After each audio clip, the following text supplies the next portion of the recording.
வெள்ளி பனிமலை போல் காட்சி தரும் திருக்கையிலை திருமாமலை எனும் சிவக்கோவிலில் நவரத்தின மணி சிம்மாசனத்தில் திருசடை பெருமான் பார்வதி தேவியோடும் முருகப் பெருமானோடும் சோமாஸ்கந்த மூர்த்தியாக எழுந்தருளியிருந்தார். பூதகணத்தவர்களும் வேதமுனிவர்களும் வித்யாதரர்களும் கைலையில் சிவநாமத்தை தியானித்துக் கொண்டிருந்தனர். பார்வதி தேவியார் ஈசனிடம், பிரபோ, நமது குமரன் முருகனின் அருமை பெருமைகளை தேவரீர் திருவாய் மலர்ந்து அருள வேண்டும் என்று கேட்டுக்கொண்டார். முக்கண்ண பெருமான் மனம் மகிழ மால்மருகன் மகிமையை இயம்பலானார். பார்வதி, நமது கண்களில் நின்றும் அவதரித்த செல்வன் கங்கையால் ஏற்கப்பட்டதால் காங்கேயன் என்னும் நாமம் பூண்டான். சரவண பொய்கையில் வளர்ந்தமையால் சரவணபவன் எனும் திருநாமம் கொண்டான். கார்த்திகை கன்னியரால் பால் அருந்தி வளர்ந்தமையால் கார்த்திகேயன் எனும் நாமம் பெற்றான். உனது சக்தியால் 6 உருவமும் ஓர் உருவமாய் மாறியதால் கந்தன் எனும் நாமம் பூண்டான். நமது ஆறுமுகங்களும் கந்தனின் ஆறுமுகங்களானதால் ஆறுமுகன் எனும் பெயர் கொண்டான். நம் குமரன் ஆறுமுகத்தான். நமக்கு வெளிப்படையாக தெரியும் 5 முகங்களோடு 6வது முகமாக ஞானியர் கண்களுக்கு மட்டும் புலப்படும் அதோமுகமும் சேர்ந்து நம் முருகனும் ஆறுமுகங்களைக் கொண்ட ஞானத்தின் சொரூபியானான். சக்தி வேறல்ல, சிவம் வேறல்ல என்பது போல் நான் வேறல்ல, அவன் வேறல்ல, இருவரும் பிரணவ சொரூபிகள். அவனும் நம்மைப் போல் அங்கிங்கெனாத படி எங்கும் நிறைந்த பரம்பொருளாய் விளங்குபவன். நீ பர்வதராஜன் புத்திரியாக அழைக்கப்படுவதால் நம் குமாரன் பர்வதநந்தனன் என்று பெயர் பெற்றான். என் நெற்றிக் கண் அனலில் பிறந்ததால் நம் குமாரன் அக்னிகுமாரன் என்று பெயர் பெற்றான். அனைவருடைய இதயகமலத்தையும் ஆசனமாக கொண்டிருப்பதால் குஜன் என்று பெயர் பெற்றான். தேவர்களாலும் அசுரர்களாலும் வணங்கி வழிபடும்படியாக பெருமை பெற்றதால் சுப்பிரமணியன் என்று பெயர் பெற்றான். மகாசேனைகளான ஆத்மாக்கள் தூய்மையோடு வணங்கி அவனுடைய வசத்தில் இருப்பதால் நம் முருகன் மகாசேனவன் என்று அழைக்கப்படுகிறான். தேவர்களுக்கு தலைவனாக இருந்து அவர்கள் துயரத்தை துடைப்பவன் ஆதலால் சேனானி என்று பெயர் பெற்றான். இவ்வாறு நம் புதல்வனுக்கு நாமங்கள் பல உண்டு. இவன் நாமத்தை மனம் உவந்து ஜபிப்போருக்கு தர்மம், அர்த்தம், காமம், மோக்ஷம் எனும் 4 புருஷார்த்தங்களும் சித்திக்கும். அவன் தேஜசுகளுக்கெல்லாம் ஒப்புயர்வற்ற தேஜஸாக விளங்குபவன். அவன் கருணை மிகும் கடைக்கண் பார்வையால் சகல லோகங்களும் இயங்குகின்றன. அகில லோகங்களையும் அனுக்கிரகம் செய்யும் பொருட்டு ஆறுமுக மூர்த்தியாய் 12 கைகளும் 18 கண்களும் கொண்டு திருத்தோற்றம் தருகிறான். புவனமெல்லாம் இவன் கட்டளைக்கு அடிபணிந்துதான் இயங்குகின்றன. இப்படி நமது குமாரனின் சிரேயசை சொல்லிக் கொண்டே போகலாம் என்றார். மைந்தனின் புகழை கேட்டு பார்வதி பெருமை கொண்டாள். இறைவனின் திருவாயால் முருகனின் வைபவத்தை சொல்ல கேட்ட பார்வதி தேவியார் முருகனுக்கு முத்தமாரி பொழிந்து கொஞ்சி மகிழ்ந்தார்கள். விதவிதமான வைரப்பொன்மணி ஆபரணங்களை அணிவித்து அழகு பார்த்தார்கள். வைரப்பொன்மணி அணிகள் முருகனின் திருமேனியை மேன்மேலும் அலங்கரித்தன. திரறையிலே தங்க மணிகள் பொறித்த கிங்கினி, திருச்செவியில் மகரகுண்டலங்கள், அணிமார்பில் மரகத மணி மாலைகள், ருத்ராட்ச மணி மாலைகள், நவரத்தின பொன் அணிகள், திருவெண்ணீரு பிரகாசிக்கும் திருநெற்றியில் வீரப்பட்டிகை. முருகனின் அலங்கார வைபவம் கண்டு சிவனும் சங்கரியும் மகிழ்ச்சி கடலில் மூழ்கினர். முருகப் பெருமான் காப்பு பருவம், செங்கீரை பருவம், தாலா பருவம், சப்பானி பருவம், முத்தப் பருவம் போன்ற பருவங்களை களிப்புடனே கடந்து பாலகனாக விளங்கினான். பாலப்பருவ விளையாட்டை தொடங்கினான் முருகன். பாலமுருகன் தமது சகோதரர்களான நவவீரர்களுடனும் 1,00,000 வீரர்களுடனும் சேர்ந்து பற்பல திருவிளையாடலை நிகழ்த்தினார். திருமுருகனின் அற்புத விளையாட்டை கண்டு அகில லோகங்களும் பொங்கி பூரித்தன. ஈசனும் ஈசுவரியும் மூத்தகுமாரரான கணேச மூர்த்தியும் முருகனின் விதவிதமான வேடிக்கை வினோதம் களை கண்டு எல்லையில்லா மகிழ்ச்சி பூண்டனர். சிறுதேர் உருட்டி விளையாடி 14 லோகங்களையும் உற்சாகத்தில் மூழ்கச் செய்தார். பால்மணம் மாறாத பருவத்திலேயே பவனவாய் கந்தன் உமையம்மை வியக்கும் வண்ணம் தமது இளையவர்களான வீரவாகு, வீரகேசரி முதலியோருடனும் 1,00,000 வீரர்களுடனும் பற்பல திருவிளையாடல்களை புரிந்து மகிழ்ந்து ஆனந்தித்தவர். ஒப்புயர்வற்ற மன்றங்களிலும் ஓங்கி உயர்த்த குன்றங்களிலும் நறுந்தேன் சிந்தும் அழகு சோலைகளிலும் முருகன் மென் சீரடியை மெல்ல பதித்து உலா வந்தவர். தாமரை குளங்களிலும் பூக்களைச் சுமந்து வரும் புண்ணிய நதிகளிலும் நீராடி கழித்தார். இந்திரலோகத்திலும் சந்திர சூரிய மண்டலங்களிலும் அஷ்டதிக்குகளிலும் விந்தைகள் பல புரிந்தார். ஆறுமுகத்தோடு ஆடி வருவார், ஆறுமுகமும் ஒருமுகமாய் பாடி வருவார். வேதியராய் வருவார், எதிலும் வித்தகராய் விளங்குவார், வீரராய் திகழ்வார். புவனம் எங்கும் பொங்கிப் பொலிய வெண்புரவி, யானை, பொற்தேர், யாழி, புட்பக விமானம் ஆகியவற்றில் எழுந்தருளுவார். மேகத்திடையே மூழ்கி மறைந்து செல்வார். கடல் இடை தாவுவார். வீணைகளில் பண் இசைப்பார். ஆறுமுகப் பெருமான் அகிலமெங்கும் சென்று அரிய திருவிளையாடல்களை புரியலானார். மலைகள் பலவற்றை ஒன்றாக ஓரிடத்தில் சேர்த்து பின்னர் அவற்றை தலைகீழாக மண்ணிலே நிறுத்தி மகிழ்வார். 7 கடல்களை இணைத்து ஈட்டில்லா இன்பம் எய்துவார். மாமேரு மலையை பாதாளத்திலே புகுத்தி பேரின்ப கூத்தாடுவார். கங்கை நதியை அணை போட்டு தடுத்து நீந்திக் கழிப்பார். பாதாளத்திலுள்ள எண்வகை கொடிய கருநாகங்களையும் பிடித்து பெருமலைகளோடு சேர்த்து கட்டி மலை சக்கரங்களாலான தேரைச் செலுத்துவார். மதயானைகளை ஒன்றோடொன்று போரிடச் செய்து பணியிடைப்பட்ட மலர் போல் முகம் மலர்ந்து நிற்பார். அஷ்டவசுக்கள், சித்தர்கள், தேவ தேவாதியர்கள், நவபிரஜாபதிகள் ஆகியோரை கதிகலங்கும் படிச் செய்து சிந்தை மகிழ்வார். சூரிய மண்டலத்தை சந்திர மண்டலத்துக்கும் சந்திர மண்டலத்தை சூரிய மண்டலத்துக்கும் மாறி மாறி இருக்கச் செய்து கழிப்பார். முருகவேலின் இத்திருவிளையாடல்களை கண்ட அசுரர்கள் அஞ்சி நடுங்கினர். அரிய சக்தி படைத்த ஞான குமரனை இன்னாரென்று அவர்களால் அறிய இயலவில்லை. குன்றுதோறும் ஏறி விளையாடும் குமரவடிவேல வனின் உருவத்தை காண முடியாத அஞ்ஞானிகள் தானே அசுரர்கள். அத்தீயவர் கண்களுக்கு அருக்கொழுந்தின் திருவுருவும் தீரமும் இன்னம் புலப்படும். அக்கொடிய அசுரர்களால் வேலவனின் வீர விளையாட்டுகளின் எதிரொலியை தான் கேட்க முடிந்தது. அவர்களால் அதற்கு காரணகர்த்தாவான கந்த கடவுளை மட்டும் காண முடியவில்லை. அசுரர்கள் கண்களுக்கு புலப்படாத கந்தன் அமரர்கள் கண்களுக்கும் புலப்படவில்லை. அமரர்களும் அஞ்சி நடுங்கினர். சூரிய சந்திரர்கள், தேவர்கள் முதலியோர் ஒன்று கூடினர். தேவேந்திரனிடம் சென்று முறையிடுவது என்று தீர்மானித்தனர். இந்திரனிடம் இச்செய்திகளைச் சொல்லினர். அமரர்கோன், இதை பற்றித்தான் நானும் சிந்தித்து வருகிறேன். எனது கண்களுக்கும் அந்த மாயாவினோதன் யாரென்று புலப்படவில்லை. நாம் அனைவரும் ஒருங்கே சென்று நான்முகனைக் கண்டு விளக்கம் பெறுவோம் என்று கூறினான். மேருமலையை விட்டு அமரர்கோன் ஐராவதத்தில் அமர்ந்து மற்றவர்கள் பின்தொடர புறப்பட்டான்.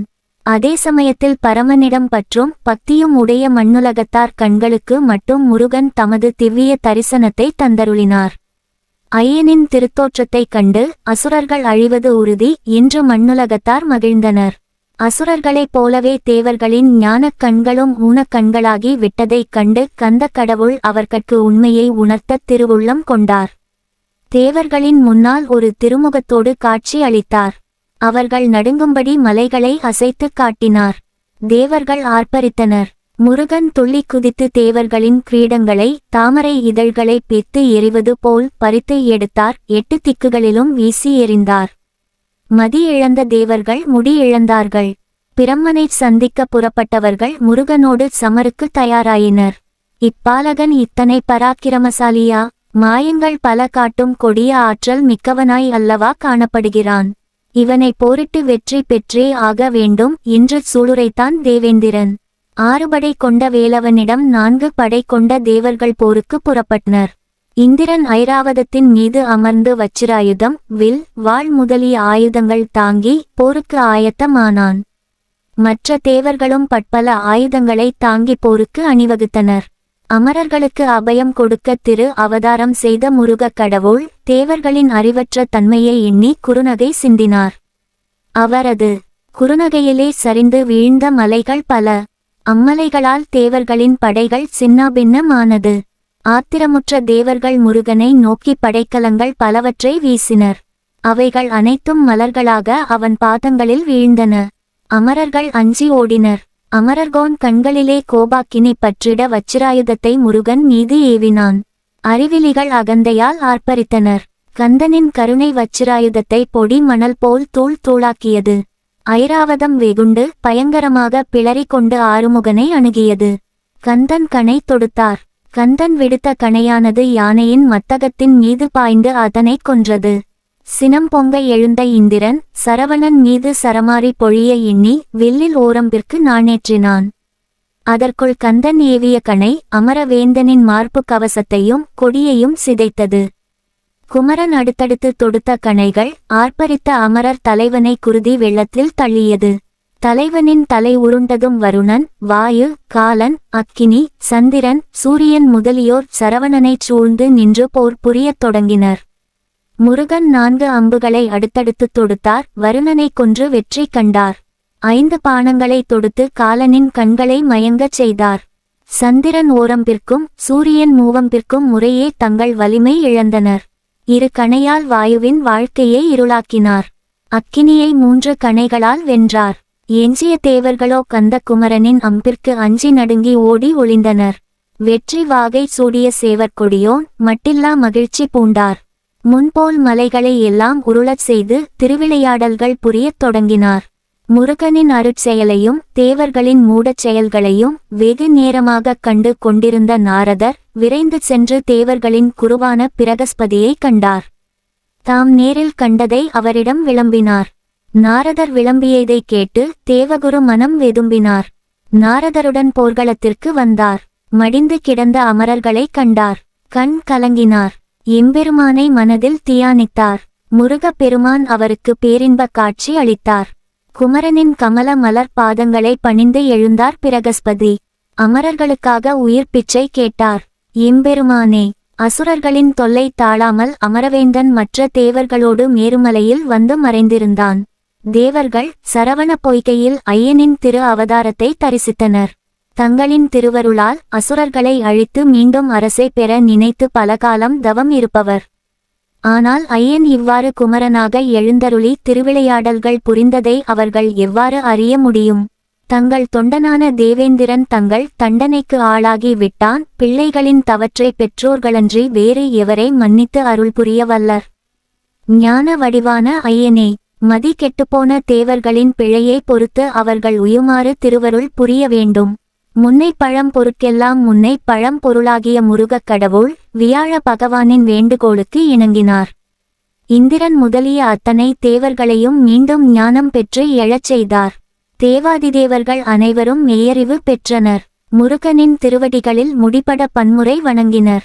தேவர்களை தண்டித்து பின்னர் இரட்சித்த முருகன் தேவதண்டன ரக்ஷக மூர்த்தியாக விளங்கினார். முருகப் பெருமான் தமது விசுவரூபத்தை தேவர்களுக்கு காட்டினார். 7 உலகங்களும் மலைகளும் கடல்களும் அண்டங்களும் விசுவரூபத்தில் காணப்பட்டன. மேலும் வாயு வருணன் முதலியோரும் சிவனும் சிவசக்தியான கௌரியும் பிரம்மனும் திருமாலும் பூமகளும் பாமகளும் சந்திரன் சூரியன் அக்கினி இந்திரன் காலன் மற்றும் பிரம்ம உருத்திரர்களும் காணப்பட்டனர். அருட்தோற்றத்தை ஞானக் கண்களால் திருவடி முதல் திருமுடிவரைக் கண்டு அனைவரும் பேரின்பம் எய்தினர். தேவர்களே, எமது வீரத்தை நீங்கள் அறிய வேண்டும் என்பதற்காகவே இத்திருவிளையாடல் புரிந்தோம். இறைவன் தமது விசுவரூபத்தை மறைத்து திருமுருக பரம்பொருளாய் விளங்கினார். தேவர்கள் கண் பெற்ற பேற்றை எண்ணி மெய்யுருகி நின்றனர். வானவர் கோமான் கந்தனது கமல மலர் பாதங்களில் வீழ்ந்து பணிந்து மொழி குழறி மேவிதிர்த்து, எம்பெருமானே, அருவமும் உருவமுமாகி எங்களை ஆட்கொண்ட பேருருவத்தின் திருவடியே, அடியேனும் அமரர்களும் ஐயனை போற்றி வணங்கி தொண்டுகள் புரிய விண்ணுலக ராஜ்யத்தை தேவரீர் ஏற்றுக்கொள்ள வேண்டும். அசுரர்களின் செருக்கை ஒடுக்கி எங்களை காத்திடுவீர் என்று வேண்டினான். செவ்வேள் இந்திரனின் அன்பிற்கு அருள் செய்து, தேவேந்திரா, நீ எமக்கு அளித்த இந்த அரசை உனக்கே திருப்பித் தருகிறேன். நீங்கள் எனது சேனைகள், நான் உங்கள் சேனாதிபதி. எமது தலைமையில் அசுரர்கள் தலைகளை கொய்து செங்கோலையும் சிம்மாசனத்தையும் உனக்கு அளித்து அருளுவோம் என்று திருவாய் மலர்ந்தார். அமரேந்திரன் முருகனின் திருவடி போற்றி. அமரர் குலம் காக்க பேரருள் புரியும் பெருமானே, அடியேன்கள் தேவரீருடைய சேனைகளாக ஐயன் எங்களுக்கு தேவ சேனாதிபதியாக எழுந்தருள நாங்கள் என்ன தவம் செய்தோம் என்று பணிவன்போடு கூறினான். இகம் பரம் வீடு என்னும் 3ஐயும் கொடுத்தருளும் கருணை கடலாகிய கந்தக் கடவுளின் திருவடியில் வீழ்ந்தான் தேவேந்திரன். தயாநிதி, தேவரீருடைய திருவிளையாடல் வைபவத்தால் நிலை குலைந்து போன மலைகள் கடல்கள் உலகங்கள் உயிர்கள் முதலியனவெல்லாம் முன்போல் நிலைக்க ஐயன் திருவருள் புரிய வேண்டும். அத்துடன் இந்த அடியேனுக்கு ஐயனது சேவடி கமலங்களைச் சென்னி மீது வைத்து பூசித்து வழிபடும் பேரின்பத்தையும் அளிக்க வேண்டும் என்று விண்ணப்பித்தான். கருணை மழை பொழியும் கந்தன் அண்டங்கள் அனைத்தும் பண்டை நிலையை அடைய கடவன என்று ஆணையிட்டார். அக்கணமே அவை யாவும் முன்னை நிலையை அடைந்தன. இத்தகைய முருகனின் வீரச் செயல்களைக் கண்டு மகிழ்ந்த தேவேந்திரன், அக்னிதேவனுக்கு தீபம் கொடுக்கிறேன் என்று ஒருவன் முன் வந்தாற்போல் அகிலத்தை எல்லாம் ஆளும் ஆறுமுக பரம்பொருளுக்கு அரசை அளிக்க முன்வந்தான். முருகன் தமக்குள் குறுநகை புரிந்து கொண்டார். முருகப்பெருமான் கைலைக்குச் செல்ல திருவுள்ளம் கொண்டு புறப்பட்டார். அவரை பின்தொடர்ந்து தேவாதி தேவர்கள் சிவநாமத்தை சிந்தையிற் கொண்டு முருகன் நாமத்தை விண்ணெட்ட முழக்கினர். கைலை மலை சிகரத்தை அடைந்த தேவாதி தேவர்கள் திருமுருகனை தேவசேனாதிபதியாக எழுந்தருளச் செய்து வழிபட எண்ணினர். தங்கள் எண்ணத்தை முருகப் பெருமானிடம் பணிவன்போடு பகர்ந்தனர். முருகனும் அவர்கள் ஆசைக்கு அருள் செய்து ஏற்றுக்கொண்டார். பிரம்மதேவன் தேவசிற்பியான விசுவகர்மாவை தம் முன் வரும்படி சித்தம் கொண்டதும் விசுவகர்மா அவர் முன் தோன்றினார். நான்முகனை நமஸ்கரித்தார். விசுவகர்மா, நம்மை எல்லாம் ரட்சிக்க அவதரித்து அருள் புரியும் ஆறுமுக பெருமானுக்கு தேவசேனாதி பதியாக பட்டாபிஷேகம் செய்து வைக்கப் போகிறோம். அதனால் தாங்கள் இந்த இமயமலை சாரலில் அதி அற்புதமான நன்னகரத்தோடு கூடிய மாளிகை ஒன்றை நிர்மாணித்துத் தர வேண்டும். பிரம்ம தேவரின் அன்புகட்டளையைச் சிரமேற்கொண்டு வெகுவிரைவில் நகரத்தையும் நவரத்தினங்களால் இழைக்கப்பட்ட அலங்கார மணி மாளிகையையும் கட்டி முடித்தான் தேவதச்சன். அந்த நன்னகரம் பல யோசனை தூரம் கொண்டதாக விளங்கியது. எங்கு பார்த்தாலும் வானத்தை பார்த்த உப்பரிகைகள், கோபுரங்கள், கூடகோபுர மாடமாளிகைகள், பிரம்மாண்டமான மதிர்ச்சுவர்கள், அலங்கார வளைவுகள், உயர்ந்த கொடிமரங்கள் என்று பார்ப்போரை பிரமிக்க வைக்கும் தேஜோமயமான நகரத்தை நிர்மாணித்தார். கோடி சூரிய பிரகாசம் பொங்கும் நகரத்தின் பொலிவு கண்டு தேவர்கள் மயனை போற்றி புகழ்ந்தனர். மும்மூர்த்திகள் பார்த்து வியந்து விசுவகர்மாவை புகழ்ந்து அருள் செய்து பெருமை சேர்த்தனர். பிரமிக்க வைக்கும் சிற்ப கலை வண்ணம் பொங்கும் நவரத்தின மாளிகையின் நடுவே முருகப் பெருமான் எழுந்தருளுவதற்கு திவ்யமான பொன்மணி அலங்காரம் பொங்கும் சிம்மாசனம் போடப்பட்டிருந்தது. பட்டாபிஷேக வைபவ நன்னாள் அன்று முருகப் பெருமானை தேவாதி தேவர்கள் சம்பிரதாயப்படி ஆசனத்தில் எழுந்தருளச் செய்தனர். தேவாதி தேவர்களும் வசிஷ்டர் முதலிய முனிவர்களும் அந்தணர் சிரேஷ்டர்களும் புண்ணிய நதியின் தீர்த்தங்களால் அபிஷேகம் செய்தார்கள். நான்முகன், விஷ்ணு மற்றும் தேவசேனைகளுக்கு முருகப் பெருமானே சேனாதிபதியாக எழுந்தருளும் படியான அபிஷேகம் செய்தனர். அமரர்கோன் திருமஞ்சனம், சந்தனம், நறுமலர், தூபம், தீபம், நிவேதன பொருட்கள் முதலியவற்றால் கந்தவேலுக்கு ஆராதனை செய்தார். திருமுருகனை தேவ சேனாதிபதியாக பட்டாபிஷேகம் செய்து அகமகிழந்தனர் தேவாதி தேவர்கள். கந்த பெருமான் முகம் மலர, தேவேந்திரா, நீ எமக்கு பட்டாபிஷேகம் செய்து மகிழ்ந்த இந்த கந்த வெட்பு கந்தவரை என்றும் கந்தகிரி என்றும் நாமம் பெறும் என்று திருவாய் மலர்ந்து அருளினார். இந்த சுந்தரமான பட்டாபிஷேக வைபவத்தின் போது மந்திரங்கள் முழங்கின, துந்தபி வாத்தியங்கள் ஒலித்தது, எங்கும் இன்னிசை இன்பம் மழையென பொழிந்தது. தேவசேனாதிபதி முருகனுக்கு ஜே என்ற கோஷம் அஷ்ட திக்குகளையும் குலுங்கச் செய்தது.